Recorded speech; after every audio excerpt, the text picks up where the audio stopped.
만나 다양한 세상 이야기를 전해드리는 화제의 인물 시간입니다.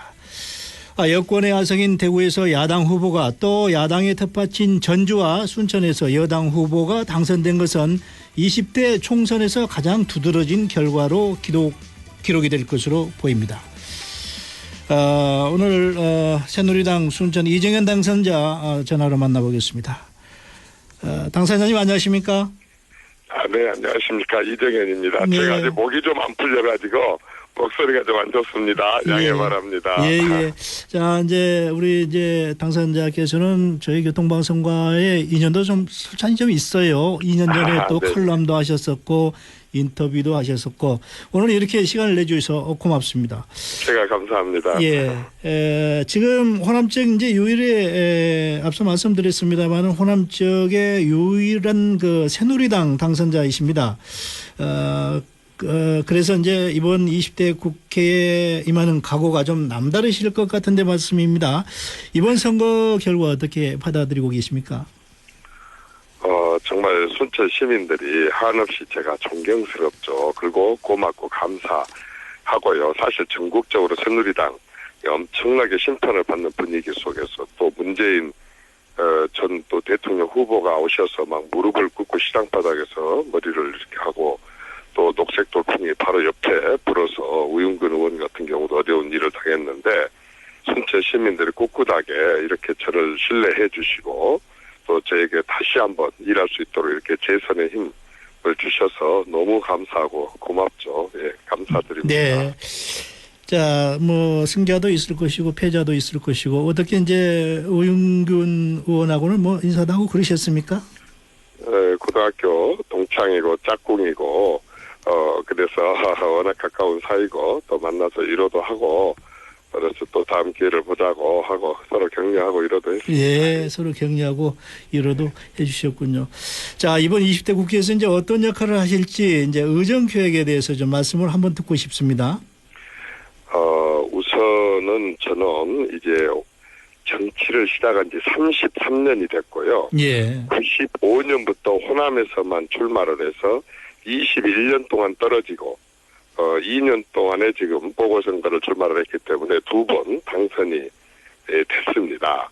호남에서 새누리당으로 5번, 23년 동안 5번을 출마를 해서 2번 당선된 비례대표까지 합한 3선 국회의원으로서 저는 우선 당에 호남 출신 당 대표 도전을 출마할 때부터 저는 선언을 했고 그리고 당 대표가 되면 또는 되는 과정을 통해서 새누리당 내에 그동안에 전혀 없었던 호남의 목소리, 소외된 사람들의 목소리, 비주류의 목소리를 아주 철저하게 반영을 시키는 일을 좀 하고 싶고요. 예.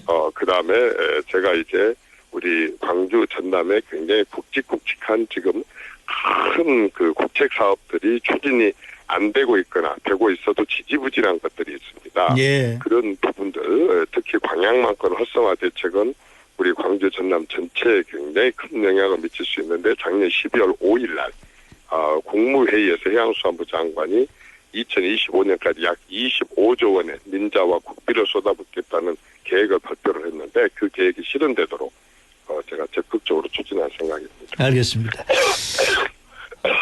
네, 감기 들으셨군요. 유세 때 공약 얘기 좀 해보겠습니다. 공약 중에 순천 지역에 의과대학을 유치하겠다는 그 공약이 있었어요. 이 공약에 대해서 일본처럼 자치의대를 하겠다고 하셨는데 구체적인 계획이 어떻게 되는지 좀 궁금합니다. 제가 만들려고 하는 의과대학은 지금 전국에 있는 41개 의과대학하고 성격이 다릅니다. 예. 일반 대학에 있는 41개 의과대학은 자기가 학비를 대서 졸업하고 병원을 차리거나 큰 병원에 가서 근무하는 제도입니다. 그런데 제가 만들려고 하는 것은 사실상 의료사관학교 같은 겁니다. 예. 의사들을 100% 국비로 양성을 해서 기숙사비까지 활동비까지 대주고 11년간을 의사를 키워서 그다음에 국가에서 10년 이상을 근무를 하게 하는 겁니다. 지금 보건소장의 절반이 의사가 없어서 행정직이 하고 있고 또 공공의료 인력도 5년 사이에 1,000명이 줄어들 정도로 말하자면 군의관도 아주 숫자도 부족하고 또 국립 각종 그 병원의 의사들이 희망자들이 적어서 아주 부족한 현상을 겪고 있습니다.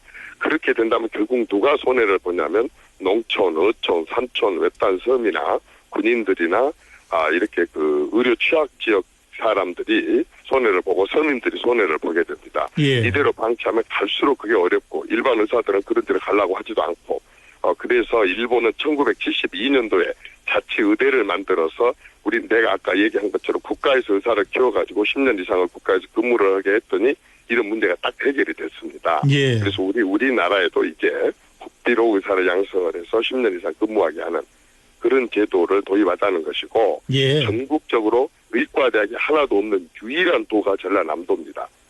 당연히 광주도 전남대 조선대가 있고 전북도 전북대 원광대 서남대 3개나 있고 제주도도 있고 강원대도 있는데 전라남도만 지금까지 하나도 유치를 못해 왔었습니다. 예. 제가 이걸 유치를 하기 위해서 방안을 찾다 보니까 이런 안이 나왔습니다. 예, 예.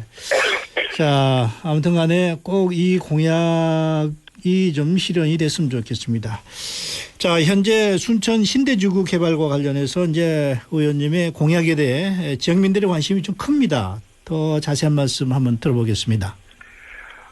신대지구는 알다시피 순천의 신도시로서 3만여 명이 살고 있고 앞으로도 더 많이 늘 수 있는 아파트 굉장한 밀집 지역입니다. 예. 그럼에도 불구하고 고등학교가 하나도 없고 중학교나 초등학교가 아주 밀집되고 그래서 멀리까지 학교를 다녀야 되고 뿐만 아니라 문화예술이라든가 체육시설이라든가 일반 주민들의 편의시설이 거의 없고 행정시설도 없습니다.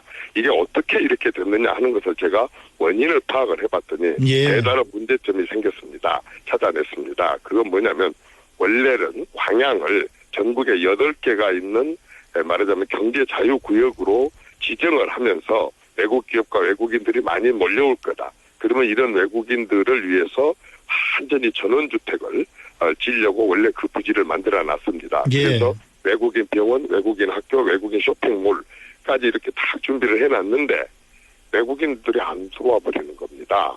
그래서 그 땅에다가 순천 시민들이 살 수 있는 말하자면 전원주택 대신 아파트, 외국인 대신 순천 시민들이 사는 그러한 아파트 밀집 지역으로 이게 이제 설계 변경이 되면서 변한 겁니다. 그럼에도 불구하고 당초에 외국인들이 들어올 것에 대비해서 인허가권을 순천시가 갖고 있는 것이 아니라 순천시 땅에 있으면서도 경제자유구역청이 갖고 있는 거예요. 예. 그리고 아까처럼 오지도 않은 외국인을 위해서 외국인 학교, 외국인 병원, 외국인 쇼핑몰 부지를 잡아놓고 활용도 못하고 전용도 못하고 그대로 방치해놓고 있기 때문에 지금 현재 그쪽에서 살고 있는 3만여 명의 순천 시민들만 지금 아주 어려움을 겪고 있는 겁니다. 따라서 저는 지금 선거 끝나자마자 이미 시작을 했습니다만은 산업부를 통해서 말하자면 경제자유구역청이 아무런 행사도 하지 않고 갖고 있는 이런 인허가권을 전부 순천시 지자체에다 넘길 수 있도록 이것을 변경을 할 것이고 순천시는 그걸 넘겨받아서 이제 그 주민들과 상의를 해가지고 아까처럼 우리 한국고등학교를 짓는다든지 특수고등학교를 짓는다든지 그 땅을 외국인 전용학교에서 이렇게 전용을 한다고 하고 또 병원 부지를 포함한 나머지 것도 실질적으로 순천 시민들이 혜택을 볼 수 있는 쪽으로 이것을 변경을 하는 그러한 작업을 시작을 하게 된다고 한다면 문화예술 공간, 아까 체육활동할 수 있는 공간, 그다음에 지금 허벌판으로 되어 있는데 가로수길을 조성을 하고 옥녀봉이라고 하는 조그만 산이 있습니다. 예. 거기를 공원으로 조성을 하고 그다음에 이제 보건소라든가 소방서라든가 경찰이라든가 이런 행정기관이 들어가게 하고 그리고 이제 상당히 좀 많은 하자들이 발생하고 있는데 그런 하자 시설하고 교육 시설을 보강을 해서 정말 신도시로서 아주 쾌적한 그런 도시로 만들려고 우선 기초적으로 인허가권부터 순천시로 넘기는 작업을 이미 시작을 했습니다. 알겠습니다. 자, 약속된 시간이 있어서 말씀 다 못 나눴습니다. 오늘 말씀 시간 관계상 여기까지만 듣겠습니다.